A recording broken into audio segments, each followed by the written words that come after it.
young Washington sat and waited to be attacked, as he knew must happen. But Washington, inexperienced and young, was still a good soldier.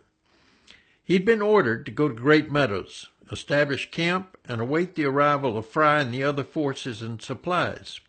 He did as ordered. What he didn't know was that shortly after the force split and Washington advanced to Great Meadows, Colonel Fry had fallen from his horse, was mortally injured, and died soon after. Ironically, Washington had been in command all along. Washington's force was enlarged with the arrival of 2 other companies of the regiment. The Half-King had brought 80 to 100 Indians, though many were women and children, and some were sick or invalided braves. Several days later, Captain Mackay marched in with 100 South Carolina soldiers, along with some 60 head of cattle, and flour, powder, and ball, which added greatly to Washington's stores. During June, Washington moved his central headquarters to Gist Plantation, just 13 miles away. But after a period of conflict and assault by enemy forces there, he withdrew to Fort Necessity.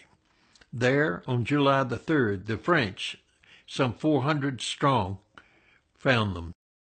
Predictably, the Indians and French took up positions behind the boulders and trees on the high ground surrounding the fort and began raining fire down on the defenders. Within 3 hours, Washington had 130 men killed and 70 wounded. In a heavy rain, already low on powder and ball, and what gunpowder he had got wet, the militia could not effectively defend themselves. As their own troops suffered similar privations, the French offered a parley. The French commander admitted that they had attacked as a retaliatory action for the deaths at Jumonville Glen.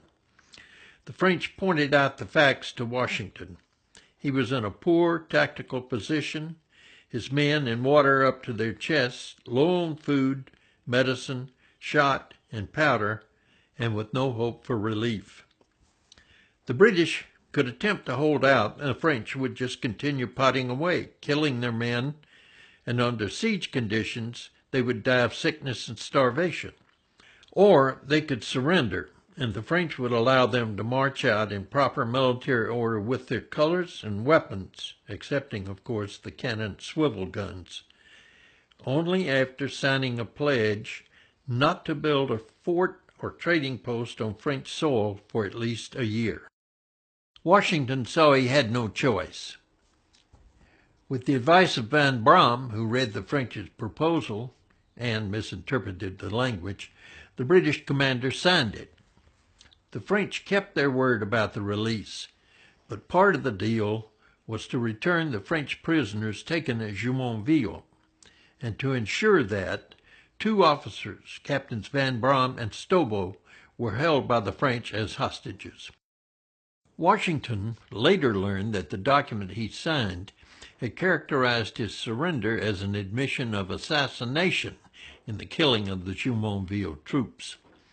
This document, with that particular language, was later used to good effect when, in 1756, France and England declared war on each other's sovereign nations, and France sought to inflame its allies to join their just cause.